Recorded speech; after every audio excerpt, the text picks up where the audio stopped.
Hello my dear student, जैसा कि आज आप लोगों का पेपर था, आई होप सो कि आप लोगों का पेपर काफ़ी अच्छा गया होगा। काफ़ी सिंपल था, काफ़ी इजी था। ठीक है, बस उसमें से कुछ इंपॉर्टेंट क्वेश्चन जो कि आपके काफ़ी टिपिकल लेवल के थे, first, 9th, 26, 39 and 37। These questions are most typical level questions. Now first देख लेते हैं बच्चों। Select the correct statement internuclear axis is Y. आपको करेक्ट स्टेटमेंट सेलेक्ट करना है जिसमें इंटरन्यूक्लियर एक्सिस आपका क्या है बच्चों, वाई है। इंटरन्यूक्लियर एक्सिस आपका क्या है बच्चों, यहां पर वाई है। तो देख लेते हैं बच्चों, इसमें ए ऑप्शन आपको क्या दिया हुआ है बच्चों, डी एक्स वाई। ठीक है, डी एक्स वाई से पाई बॉन्ड बनेगा, चेक कर लेते हैं। अगर इंटरन्यूक्लियर एक्सिस वाई होगा तो देख लेते हैं। यहां पर मैं बना देता हूं डी एक्स वाई, तो ये मैंने बना दिया डी एक्स वाई कैसे होगा बच्चों, एक्स एक्सिस पे कोई भी लॉब्स नहीं होंगे, तो ये आपके वाई एक्सिस मान लिया, ये मैंने एक्स है मान लिया। हमको इंटरन्यूक्लियर एक्सिस वाई दिया तो वाई को यहां लिखिए, एक्स यहां लिखिए। ठीक है, देन आफ्टर इसी तरीके से हम एक्सिस को इंटरचेंज कर सकते हैं, लेकिन लॉब का शेप तो वही रहेगा बच्चों। ठीक है, तो ये हो गया, अब ये x हो गया। अब इन दोनों का ओवरलैप होगा, ओवरलैप होने से आपको कैसा ऑर्बिटल बनेगा बच्चों, जैसा मैंने आपको उसमें बताया था ABMO BMO में, ऐसा आपका ऑर्बिटल बन जाएगा। और ये जो अगर आपके इंटरन्यूक्लियर एक्सिस के अबव और बिलो अगर इलेक्ट्रॉन डेंसिटी रहेगी तो वो हमेशा क्या बनाएगा बच्चों, पाई बॉन्ड। तो ये पाई बॉन्ड बनाएगा। तो इसका मतलब first statement is correct for this questions. अब सेकंड स्टेटमेंट में आपका पीजेड, अब देखो पीजेड अगर इंटरन्यूक्लियर एक्सिस अगर आपका वाई होगा तो वो हमेशा क्या बनाएगा, सिग्मा बॉन्ड नहीं बनाएगा, वो आपका कौन सा बॉन्ड बनाएगा बच्चों, पाई बॉन्ड बनाएगा। ठीक है, बी ऑप्शन में सिग्मा बॉन्ड नहीं होगा बच्चों, वो आपका कौन सा बॉन्ड होगा बच्चों, वो आपका पाई बॉन्ड होगा। ठीक है, और dx2 और y2 आपका कौन सा बॉन्ड बनाएगा, आपको सी ऑप्शन में थोड़ा सा डाउट होगा तो मैं सी ऑप्शन बता देता हूं, dx2 y2, ये x और ये y और ये x। ठीक है, dx2 y2 का लॉब्स आपके ऑन द एक्सिस होते हैं, ये तो आपने एटॉमिक स्ट्रक्चर में अच्छे से भी पढ़ा है। तो आपको लॉब्स का शेप आपको पता होना चाहिए, लॉब्स कौन से एक्सिस पे, वो अलोंग द एक्सिस है या फिर ऑन द प्लेन है, ऐसा आपको ध्यान होना चाहिए। तो वाई एक्सिस अगर होंगे तो यहाँ पर क्या बनेगा बच्चों, यहाँ पर आपका सिग्मा वाला, यहाँ पर आपका सिग्मा टाइप का ओवरलैप आपका हो जाएगा। ठीक है, यहाँ पर आपका सिग्मा टाइप का ओवरलैप आपका हो जाएगा। बात क्लियर है, तो यहाँ पर सिग्मा ओवरलैप होगा। बात क्लियर है, यहाँ तक काफी सिंपल क्वेश्चन है, एक दो बार अगर आप करोगे तो आप लोगों को आ जाएगा। अब देखो पी वाई और जेड एक्स आपके इन दोनों का परपेंडिकुलर है, और अगर दोनों ऑर्बिटल अगर परपेंडिकुलर होंगे तो आपका किसी भी टाइप का ओवरलैप नहीं होगा। तो ये तो था हमारा फर्स्ट क्वेश्चन आप लोगों को आई होप कि समझ में आ गया होगा। काफी इजी क्वेश्चन था, अगर आप लोग अगर थोड़ा सा भी ध्यान दोगे तो आप लोगों को इजीली बन जाएगा। बस ये है कि जब भी ओवरलैप का क्वेश्चन आए तो आप लोगों को डायग्राम ड्रॉ करके ही करना है, नहीं तो क्वेश्चन के गलत होने के चांसेस सबसे ज्यादा बढ़ जाएंगे। ठीक है, इसमें इस क्वेश्चन को अगर आपको कहीं पर अगर आपको वो तरीका मिल रहा है, शॉर्टकट मिल रहा है, तो शॉर्टकट से ना जाए बच्चों, क्योंकि ऑर्बिटल कभी भी आपके इंटरचेंज कर सकते हैं। ऑर्बिटल अगर आपके इंटरचेंज हो गए तो आपका मेथड गलत हो सकता है, इसीलिए बोल रहा हूं कि इसमें शॉर्टकट का कोई चांस ही नहीं बनता। अगर आपको शॉर्टकट मिलता है तो उसको यूज ना करें। नेक्स्ट, नाइन्थ क्वेश्चन में क्या बोला है, इनऑर्गेनिक बेंजीन तो मैंने आपको बताया था बच्चों, ऐसा होता है इनऑर्गेनिक बेंजीन, लाइक दिस, ऐसा होगा इनऑर्गेनिक बेंजीन। यहां पर बैक बॉन्डिंग होगी, ये आपकी बैक बॉन्डिंग होगी, और बैक बॉन्डिंग कौन सी होगी बच्चों, पी पाई। ये मैंने आपको कहीं बताया था, ये मैंने आपको कहां बताया था, बैक बॉन्डिंग में, ऐसा ही मॉलिक्यूल बताया था। और यहां पर आपका क्या था, H, यहां पर आपका H, यहां पर आपका H। अब यहां पर जैसे HCl के साथ रिएक्शन करेंगे तो Cl क्या करेगा, सारे H को हटा देगा और क्या बना देगा बच्चों, B3। अब यहां पर भी आपका H हो जाएगा, यहां पर भी आपका H, यहां पर भी आपका H। ठीक है, यहां पर आपका क्या हो रहा है, प्रोपोर्शनेशन अकर फॉर्म अस B3H9 B3H3 आएगा, B3N3H3Cl3 कंपाउंड ये आपका फॉर्म कर लेगा। H9 नहीं होगा, Cl3 होगा, B3 होगा। ठीक है, तो इसका क्या होगा बेटा, आपका प्रोपोर्शनल, आपका रिएक्शन कहाँ हो रहा है बच्चों, यहाँ पर नाइट्रोजन एटम पे। कहाँ हो रहा है बच्चों, नाइट्रोजन एटम पे। तो यहाँ पर हम बोल सकते हैं कि HCl, थोड़ा सा रुकना, थोड़ा सा इस क्वेश्चन को थोड़ा सा और तरीके से देख सकते हैं बच्चों। इसको मैं दूसरे तरीके से बताता हूँ, देखो इसको मैं दूसरे तरीके से बताता हूँ ताकि आपको अच्छे से समझ में आ जाए। अब देखो यहाँ पर अगर बैक बॉन्डिंग होगा तो इसके ऊपर क्या आएगा, प्लस चार्ज, और इसके ऊपर क्या आएगा, माइनस चार्ज। ठीक है, इसके ऊपर माइनस चार्ज, इसके ऊपर प्लस चार्ज। अब प्लस चार्ज की वजह से Cl यहाँ चला जाएगा और H यहाँ चला जाएगा, Cl आपका यहाँ चला जाएगा, H यहाँ चला जाएगा, Cl यहाँ चला जाएगा, Cl आपका कहाँ चला जाएगा, Cl आपका नाइट्रोजन 2 दे देगा ना, तो यहाँ पर Cl यहाँ चला जाएगा और H आपका यहाँ चला जाएगा। तो बोरोन एटम पे कितने H आ गए बच्चों, 4 H आ गए। बोरोन एटम पे कितने H आ गए, 4 H आ गए। मतलब यहाँ पर यह आयोनिक बॉन्ड से बॉन्डेड होगा। कौन से बॉन्ड से बॉन्डेड होगा बच्चों, आयोनिक बॉन्डेड से। ठीक है, यहाँ पर कोई बॉन्ड नहीं होगा, आयोनिक बॉन्ड से बॉन्डेड होंगे सारे H। तो कितने H हो गए, 1 2 3 4 5 6 H पहले से ही थे। ठीक है, 3 H और आगे आपके कितने हो गए, 9 H हो गए। और Cl आपके नाइट्रोजन एटम पे जाके जुड़ गया। तो आपका प्रोपोर्शनेशन रिएक्शन कहाँ हुआ, Cl एटम पे।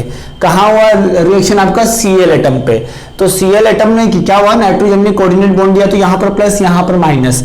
तो कोऑर्डिनेट बॉन्ड हटाने के बाद हम क्या करते हैं, यहाँ पर माइनस कर देंगे, यहाँ पर प्लस कर देंगे। इसी तरीके से हम लोगों को अरेंज करना पड़ता है। मैंने आपको बताया था ना बच्चों, कोऑर्डिनेट बॉन्ड को हम ऐसे भी लिख सकते हैं, ये देने वाला एटम प्लस, लेने वाला एटम माइनस। तो यहाँ पर ये माइनस, तो ये प्लस, ये प्लस, तो ये माइनस। तो आप समझ सकते हो आयोनिक रिएक्शन है, सिंपल। तो आप लोगों को इजीली समझ में आ गया होगा। तो इसमें आंसर आएगा बच्चों आपका बी, मतलब नाइट्रोजन एटम। नेक्स्ट क्वेश्चन है बच्चों आपका कौन सा, क्वेश्चन नंबर 26। काफी अच्छा क्वेश्चन है, काफी सिंपल भी क्वेश्चन है। अब आपसे पूछा है कि इसमें BF3 की बॉन्ड एनर्जी, BF3 का बॉन्ड एनर्जी आपको दिया हुआ है कितना, 646 किलो जूल पर मोल। ठीक है, और आपका यहाँ पर CF4 की बॉन्ड एनर्जी आपको कितनी दी हुई है, 515 किलो जूल पर मोल, ये दिया हुआ है। चलो ठीक है, BF3 की एनर्जी आपकी ज्यादा है एज कंपेयर टू CF4। ऐसा क्यों है, तो आप देख सकते हो स्ट्रक्चर। अगर मैंने BF3 का स्ट्रक्चर बनाया तो B के पास आपका वैकेंट ऑर्बिटल होगा, वैकेंट ऑर्बिटल होगा तो ये अपना लोन पेयर इसको देगा। ठीक है, लेकिन यहां पर किसी भी टाइप का आपका यहां पर वैकेंट ऑर्बिटल नहीं होता, कार्बन पे सारे बॉन्ड सिंगल होते हैं। ये वैकेंट ऑर्बिटल होने की वजह से due to the back bonding यहां पर डबल बॉन्ड के कैरेक्टर आपका जनरेट आपका हो जाएगा। अब यहां पर जब आपका डबल बॉन्ड कैरेक्टर जनरेट हो जाएगा तो सब जगह आपका डबल बॉन्ड कैरेक्टर आ जाएगा। तो इस वजह से इसका जो बॉन्ड ऑर्डर होगा बच्चों क्या हो जाएगा, 4/3, मतलब बॉन्ड ऑर्डर इसका 1 से ज्यादा होगा। अब बॉन्ड ऑर्डर अगर इसका इन सब में सारे एटम का बॉन्ड ऑर्डर कितना है बच्चों, 1 है। यहां पर बॉन्ड ऑर्डर 1 है, यहां पर बॉन्ड ऑर्डर 1/3 है। तो आप लोग देख सकते हो कि बॉन्ड ऑर्डर 4/3 आपका ज्यादा होगा एज कंपेयर टू 1। देन 4/3 आपका किसका है, BF3 का, और इसका किसका है, CF4 का। तो इसका बॉन्ड डिसोसिएशन एनर्जी अपने आप ही ज्यादा आपका हो जाएगा।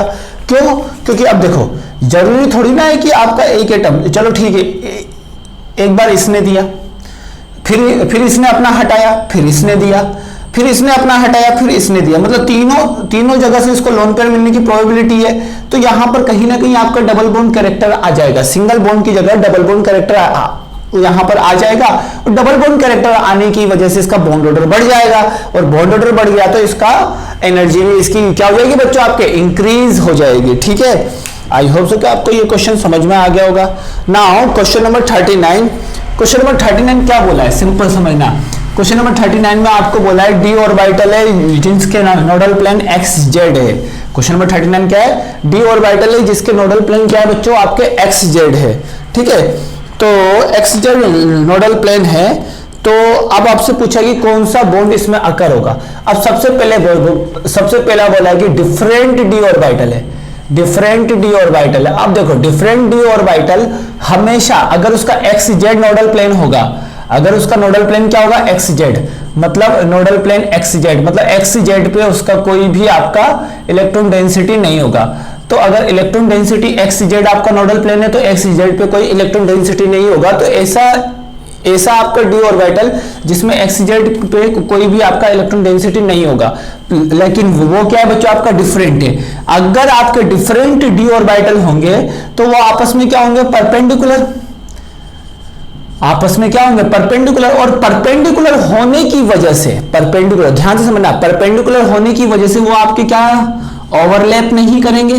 जब वो आपके ओवरलैप नहीं करेंगे तो इसका मतलब आपके वो किसी भी टाइप के पाई बॉन्ड का फॉर्मेशन नहीं करेंगे, pi bond does not form, pi bond does not form, pi bond आपका फॉर्मेशन नहीं करेंगे।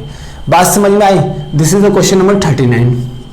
ठीक है, अब नाउ क्वेश्चन नंबर 37 काफी अच्छा और काफी इंपॉर्टेंट क्वेश्चन है बच्चों, इसको टिक मार्क कर लेना और बहुत अच्छा क्वेश्चन है। Al2Cl6, ठीक है, Al2CH3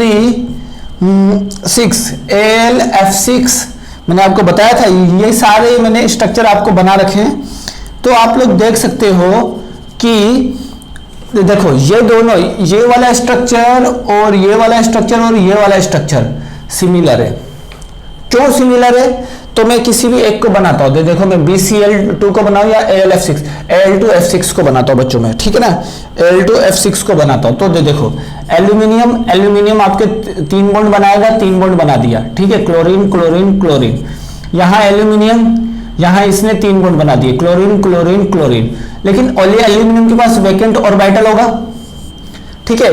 तो ये क्लोरीन के पास लोन पेयर होगा, ये इसके वैकेंट ऑर्बिटल को देगा। तो यहां पर भी इस बॉन्ड में 4, इस बॉन्ड में भी दो इलेक्ट्रॉन आ गए, इस बॉन्ड में भी 2 इलेक्ट्रॉन आ गए। सिमिलरली इस तरीके से भी इस बॉन्ड में 2 इलेक्ट्रॉन है, इस बॉन्ड में 2 इलेक्ट्रॉन है। तो इसका मतलब यहां पर इलेक्ट्रॉन डिफिशिएंट कहां हुआ? अब देखो 2 इलेक्ट्रॉन इसको दिए, 2 इलेक्ट्रॉन इसके, 2 इलेक्ट्रॉन इसके, 2 इलेक्ट्रॉन इसके, टोटल कितना हो गए? 4 हो गए। टोटल कितने? 4 बॉन्ड हो गए। 4 बॉन्ड के कितने इलेक्ट्रॉन बच्चों? 8 इलेक्ट्रॉन। तो यहां पर इसका ऑक्टेट कंप्लीट है, यहां पर 8 इलेक्ट्रॉन सिस्टम इसका कंप्लीट है, और यहां पर भी इसका 8 इलेक्ट्रॉन सिस्टम आपका क्या है बच्चों? कंप्लीट है। यहां पर भी 8 इलेक्ट्रॉन सिस्टम आपका कंप्लीट है और यहां पर भी कंप्लीट है। तो इसका मतलब इसका ऑक्टेट कंप्लीट है। तो अब सिंपल समझना, जिसके साइड वाले पे लोन पेयर रहेगा, जिसके साइड वाले एटम पे लोन पेयर रहेगा उसका हमेशा ऑक्टेट कंप्लीट रहेगा। तो इसका ऑक्टेट कंप्लीट है क्योंकि Cl के पास लोन पेयर होता है, F के पास लोन पेयर होता है, इसका मतलब इसमें भी ऑक्टेट कंप्लीट है। देखो इसके पास वैकेंट ऑर्बिटल, इसके पास आपका लोन पेयर, तो आपका ऑक्टेट कंप्लीट होगा, इसका भी ऑक्टेट आपका कंप्लीट है। नाउ अब मैं बात करता हूं कि क्या इसके पास लोन पेयर होता है? CH3 के पास नहीं होता। अब CH3 में कार्बन एटम के पास लोन पेयर नहीं होता, तो इसका ऑक्टेट क्या होगा? इनकम्प्लीट होगा। और यहां पर भी ऑक्टेट क्या होगा? Incomplete octet. देखो जैसे मैं BeH2 का बनाता हूं, तो देखो BeH, ठीक है। अब जहां पर इनकम्प्लीट ऑक्टेट है वो सारे के सारे आपके कौन से बॉन्ड बनाएंगे? बनाना बॉन्ड। कौन से बॉन्ड बनाएंगे बच्चों? बनाना बॉन्ड। मतलब देखो, अब देखो इनकम्प्लीट ऑक्टेट का मतलब 3 सेंटर 2 इलेक्ट्रॉन, और कंप्लीट ऑक्टेट का मतलब 3 centre 4 electron bond. 3 centre 4 electron bond जिसके अंदर होगा वो आपका क्या होगा बच्चों? Complete octet. और जिसके अंदर 3 सेंटर 2 इलेक्ट्रॉन बॉन्ड होगा वो क्या होगा? Incomplete octet. तो यहां पर इसके पास भी वैकेंट ऑर्बिटल होगा, लेकिन इसके पास भी वैकेंट ऑर्बिटल होगा, लेकिन क्या ये दे पाएगा? नहीं दे पाएगा। तो क्या होगा? इसका जो 2 इलेक्ट्रॉन है, कभी ये इस तरफ स्विच कर जाएगा, कभी ये इस तरफ, दोनों तरफ होगा, ठीक है।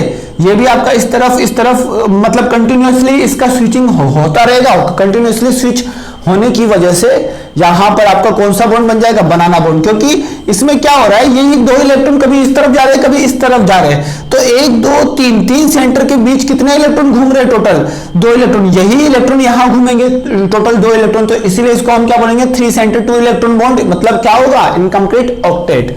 ठीक है बच्चों, तो यही सारे इंपॉर्टेंट क्वेश्चन थे जो आज के पेपर में थे, और बाकी सारे क्वेश्चन आपके कहीं ना कहीं मैंने कॉपी में या फिर वर्कशीट में आपके रिपीट हुए हैं। आई होप सो कि आपका पेपर अच्छा गया होगा। So thanks for watching this.